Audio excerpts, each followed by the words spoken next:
My name is Rhys, a British filmmaker with a heavy interest in foreign affairs and military conflicts. I decided early on that I wanted to do my part to shine a light on some of the most underexposed areas on the planet, which led me to eastern Ukraine to document the reality of Europe's trench warfare.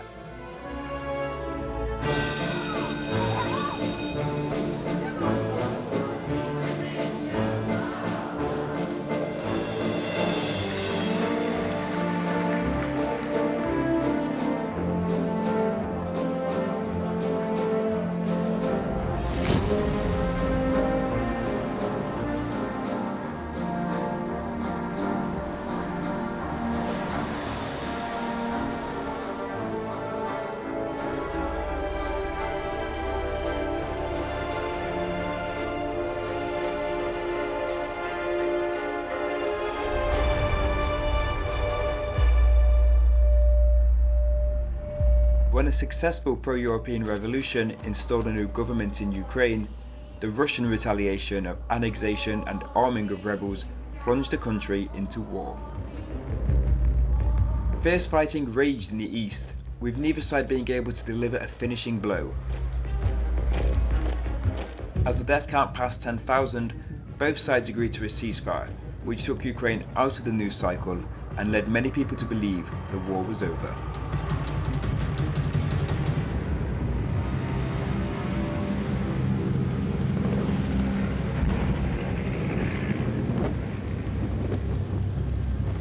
As the years slipped by and less news came from the region, I decided to travel there myself and spend a year documenting what was happening on the Ukrainian front line.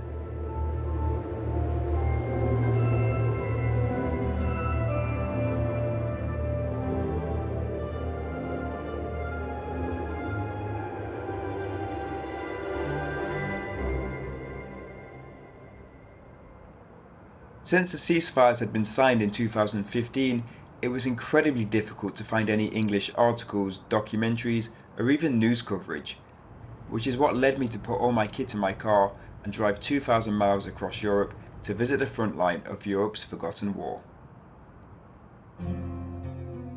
After a week of driving in my old Fiesta on some pretty terrible roads, I finally arrived in the city of Mariupol, which was about 10 kilometers away from the front line. And there I began to set up a base and meet local people, hoping to head out to the front line. But before I did that, I got the chance to go and talk to Andrei, the commander of the Arata Battalion, a battalion which had been fighting since 2014, made entirely of volunteers. Wanting to get Andrei's perspective on the war, I couldn't miss the chance to go and get an overview before I headed to the front line myself.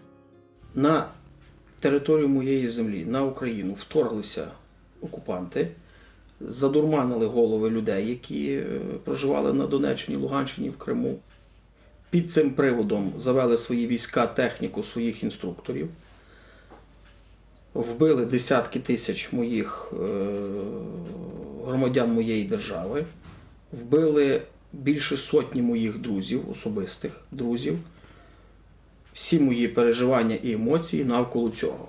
Even though I was a bit intimidated by Andrei, he seemed to be equally suspicious of me, but I was really grateful to him to give me the time for an interview, especially as he'd just learned one of his soldiers on the front line had been injured, moments before we began the conversation. Це мій народ, це моя територія, це кордони цієї землі. Я господар на ній. Я не дам, щоб на мою землю приходили, претендували на мою мову, територію, історію. Я горжуся від того, що це моя земля. Я буду її захищати, як я, як батько сім'ї, захищаю свою родину. Ідеальний варіант для мене – це розвал Російської імперії повністю, як загрози для моєї землі. This was the first example I had confirming my suspicion the ceasefire wasn't as strong as we had been led to believe. And after talking to Andrei, I knew there was a story waiting for me on the front line, so I buckled down and finalised my plans, which would finally allow me to go and see for myself. Fortunately, that didn't take too long to do, and after a few weeks, with the correct paperwork and verification in order, I was invited out to the front line to visit the trenches. Hello. I give you some support, some help. Great, thank you very much. I offer you one helmet and one body vest. Thank you. After finding a translator willing to come with me, I set off for what would be my first of many trips to the front line.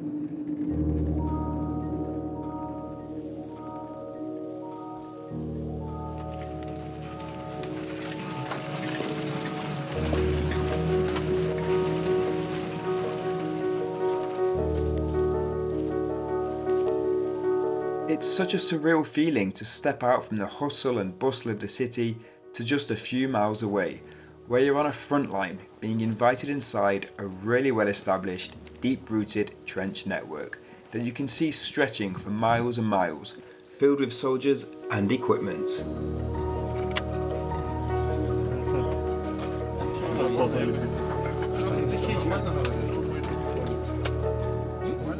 And that's when the gravity of the situation hit me. This is a return to trench warfare in Europe, with soldiers living, fighting and dying in these trenches. Це дійсно відбувається в Європі. До центральних європейських міст не так же й далеко в кілометрах. Что тут идет полноценная война, никакой тут гражданской войны нет. Мы на своей земле, ну как мы тоже, я тоже не могу понять, как мы можем со своей же земли отходить, если они должны отходить. Вот если до границы они ушли бы до своей, на свою границу стали, все, вопросов не было. Так как это получается, мы отступаем, мы сдаем свои же землю отдаем. It's not a conflict, really. It's not a pussy conflict, it's war. Pokopo. Now we go to another position by the trenches. Okay? On my very first day, after being in the trenches for about 20 minutes, I got my first taste of engagement. Be careful with your head, please turn down, a little down. Okay. Yeah.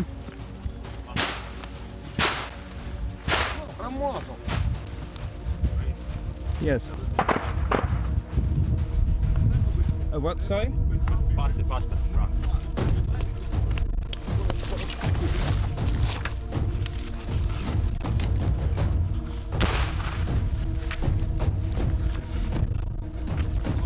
Stand down. It was surreal, running through a trench, trying to keep your head down as bullets and mortars flew overhead.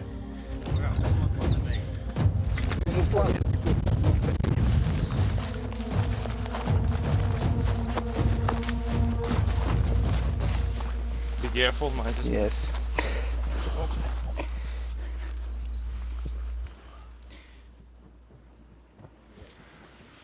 Stay alive? It's okay? Yes. Як часто тут таке буває? Бажаю здоров'я. Кожен день. Every day. Every day. I wasn't so naive as to have gone all the way to Donbass, to an active war zone, without expecting to see or hear firefights. But what was surprising was how weak the ceasefires seemed to be. And despite being in place since 2015 and supposedly bringing an end to all engagement, it had taken me less than 20 minutes on the ground to see that that just wasn't the case. Тут всегда. Редко. Перемирие, да, буває, но це все. Це все тільки слова. А так, ті, хто знає, тут перемирия як такого і не буває. Мы стараемся поддерживать и поддерживаемся вот это все. Но с той стороны, я не хочу говорить, как они поддерживаются, потому что это вообще. Ну вот, вы слышите.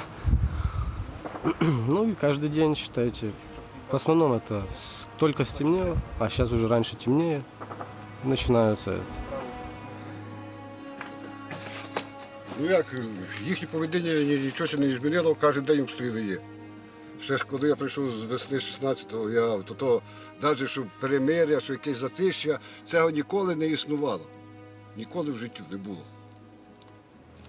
We giving fire just in answer. We don't provoke the enemy. We don't start shooting first. We just give answer. Give equal answer. Yes. If the enemy fires us 7.62, we fires such caliber too. We don't shoot heavy. Yes. in answer? Ну а как правило, конечно, мы стараемся молчать, потому что есть какие-то договоренности, и мы обязаны их соблюдать. Но я же говорю, не дает только то, что нас пытаются все-таки так или иначе доставать. But a majority of my time, that did seem to be the case. But there were rare instances when I saw Ukrainian troops break the ceasefire too. Ну, соответственно, не хочется показывать, скажем так, нашу слабость, терпимость. Вот. И мы спрашиваем разрешения ответить, чтобы они понимали, что по нам стрелять нельзя. Мы патрулируем время от времени побережную зону, так как бывает, выходит корабль с той стороны, их там флот какой-то, там москитные лодки там, и они, бывает, выстраиваются в боевой порядок и идут в нашу сторону. Мы, естественно, на это реагируем. Они просто доплывают, разворачиваются, провоцируют нас просто, разворачиваются и уходят назад.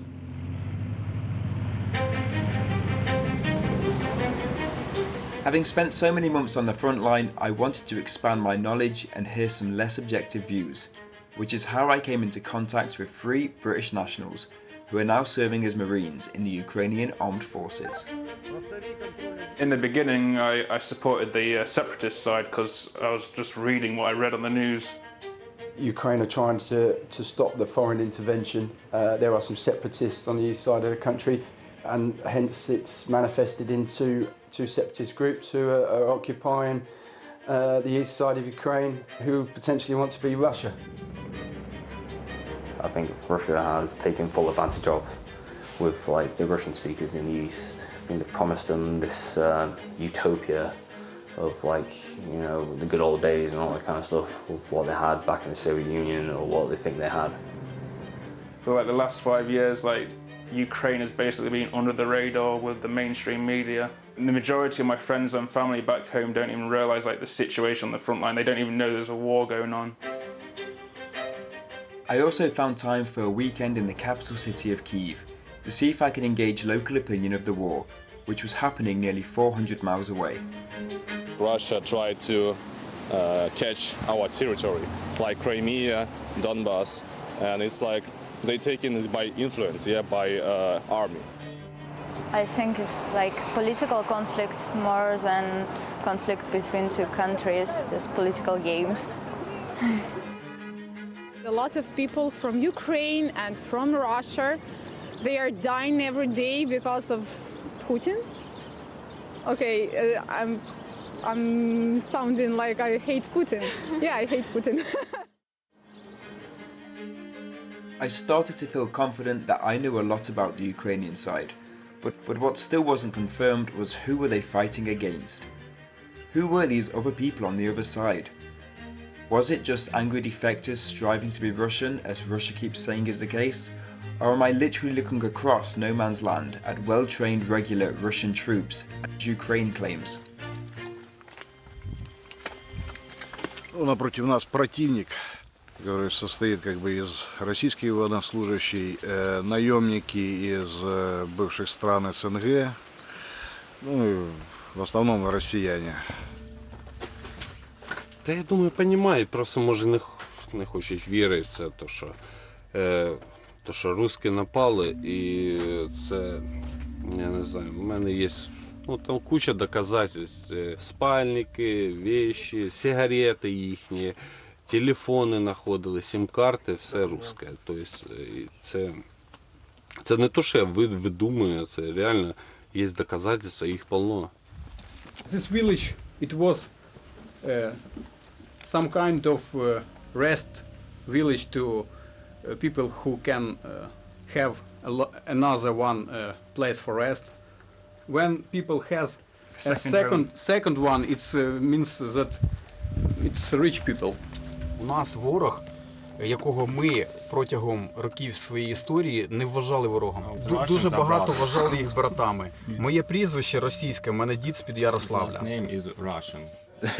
Чесно, знищити їх, щоб вони більше не заходили і не приходили, щоб сиділи в себе вдома, грали за свої матрьошки і грали на своїх балалайках і не лізли в нашу Україну.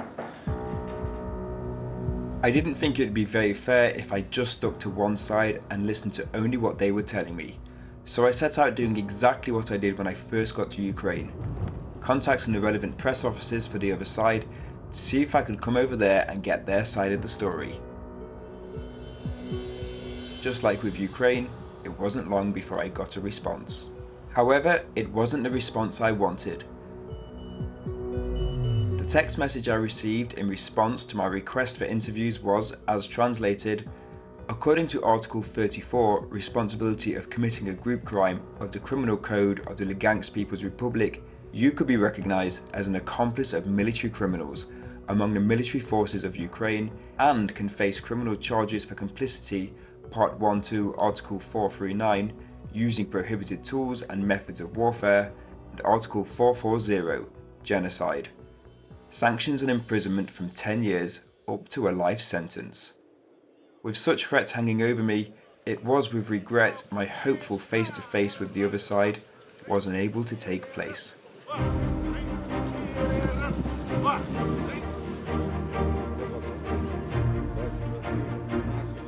Я хотела медиком пойти, но у меня немножко не сложилось, и пошла сюда швеей. Ну, хотя бы хоть так помогать, ремонтировать форму. Но немножко не получилось, я стала кулеметником. Здесь сейчас пока номер обслуги. Ну, помогаю ребятам, чем могу. You can't really form that sort of bond like outside of war. In war, like you see people for who they really are. Я дуже багатько порядних людей зустрів. Дуже багато. Дуже. З усієї України. Дуже багато.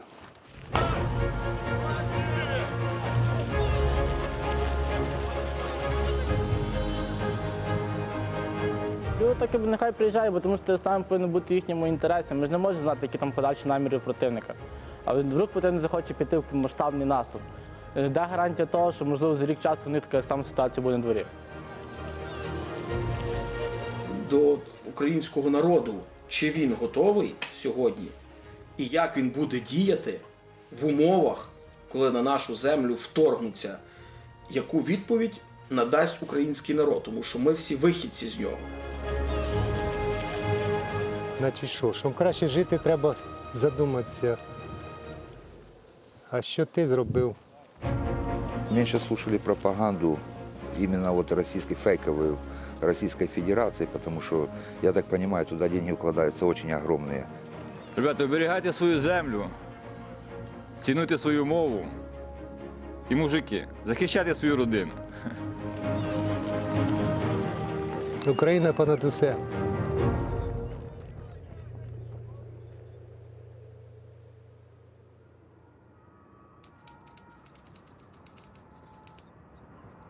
With the governments of Ukraine and Russia talking in the background about disengagement, a long-awaited disengagement was finally approved.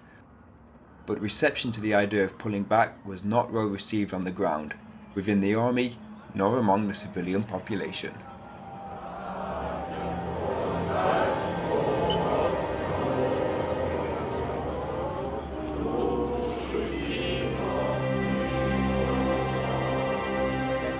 Констатуємо, що керівництво Росії зараз примушує українську владу погодитись на російську мову. Things eventually came to a head as reserve soldiers began to pull out of assigned trenches, which led to an influx of volunteers to travel east and take arms, to man the positions themselves. With such high stakes and the nation watching, an extraordinary act took place, with President Zelensky himself travelling to the front line to confront and eventually expel the newly settled volunteers. Денис, послушай, я президент этой страны, мне 42 год. Я ж не лох, я тебе пришел и сказал, оружие убери, а ты меня не переводи на акции. Есть, смотри, демократия, смотри, то, что есть. А есть ситуация в стране. И от демократии, и от каких-то серьезных вещей незаконно. Смотри, ну, пожалуйста, мы к вам сейчас серьезно обратились, просто по-человечески. Despite the unconventional method, Zelensky was able to persuade the volunteers to leave, and the date for disengagement was set. I was also surprised, and took it as a sign of the ever-changing times, to see that Andrei, commander of the Arata battalion who I'd met so many months before, had also agreed to give up his weapons and step back from the front line, surrendering 10 tons of weaponry as he did so.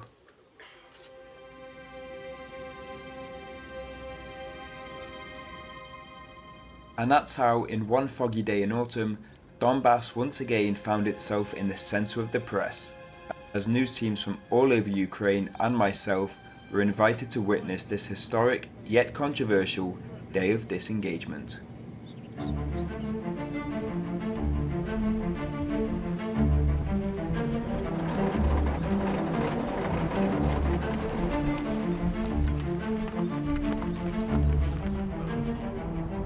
Ще раз, пані та панове, всіх вітаю.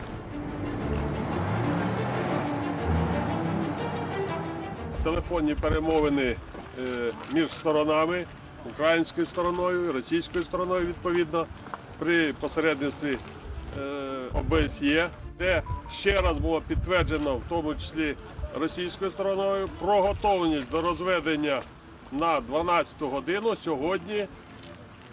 Я сподіваюся, що все це відбудеться. Безпосередньо на розведення сил і засобів виділено 3 доби. Розведення – це тільки невеличка частина, яка повинна бути виконана. 2 kilometres, I understand, is the sort of area that they're looking to disengage. Well, you can still fire mortars, you can still fire artillery, you can still use snipers, you can still use recon forces. 2 kilometres is nothing, so no, I don't think it's going to hold under the current system.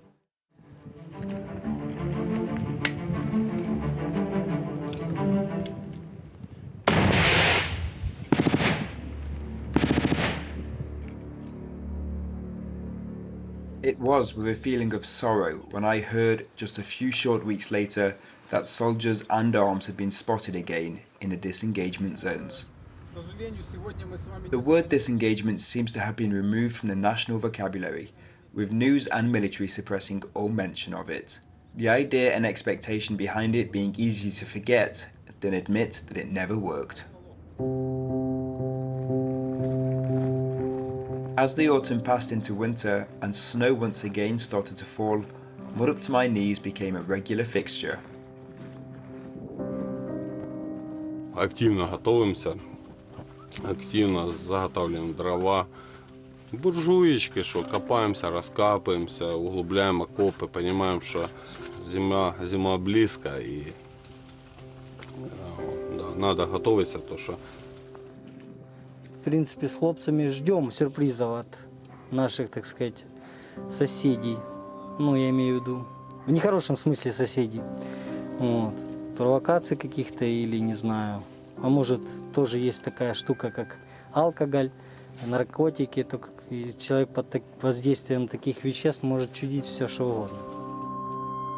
Іменно в такі дні, як святкові, вони зазвичай думають, що ми її втрачаємо. Ну, в такі дні її треба посилювати наоборот. By this point, I was mentally and physically tired, having been 11 months in Donbass, away from home and up and down a front line. However, that was but a fraction of how long the war itself had been fought, and for how long some of the soldiers had been fighting. Тобто сьогодні відбувається період застою, затища, відкочування цього військового запалу і духу, який за 5 років Україна досягла. Є мама, чекають вдома, скоро відпустка, надіюсь, скоро побачу їх. Так, є дружина вагітна, скоро стану батьком, буквально через 4 місяці. Мама, вона розстроєна, за це постійно переживає, боліє так само на нервній почві. Не очень сильно, конечно, хорошо. Не очень они, конечно, хотели, чтобы мама куда-то уезжала. Вот, чтобы не было никакого сюрприза, если вдруг, не дай бог, что случится, чтобы все были в курсе, что и как. Я вообще-то скучаю за дочерью, за сыном, за внуками своими. Их у меня 3. Они растут без меня, я просто не вижу, вот только на фотографиях. Уезжал, они маленькие, приедешь, они уже взрослые. Вот это самое больше не хватает. Я женился только недавно. Да. Расписался, и на следующий день, прости, родная, я в войска. Ждет. As Christmas came and went and ushered in the start of a new year, I realised I had been in Donbass just shy of a year and was faced with no real prospect for the war's end in sight. With only my tired but loyal car and a few £100 left to my name, my thoughts began to turn to the long drive home, back to a world of safety and comfort, which seemed part of a different life. I had been naive in the year earlier to hope that a disengagement would lead to a solid path to peace.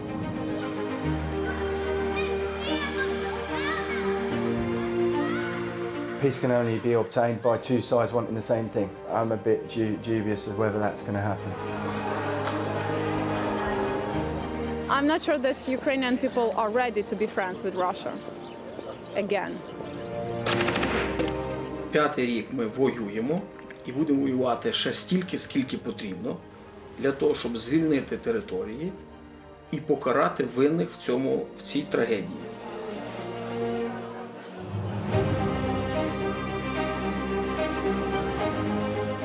Я честно хочу, чтобы никто ее больше не видел. Ничего приятного в ней нету. Вот и все. Для меня самая большая мечта, это если мечта вернуться в родной украинский Луганск. Вот это самая большая мечта. Какой он, скажем так, пусть не такой шикарный, как другие города, но он мой родной. И хочется его видеть в составе Украины, чтобы там действовали законы Украины. А вже миру хочеться. І рибалка. На рибалку 6-й год мечтаю сходити.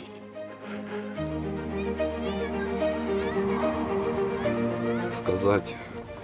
Що сказати? Не воюйте, не треба воювати. Спасибо. Спасибо.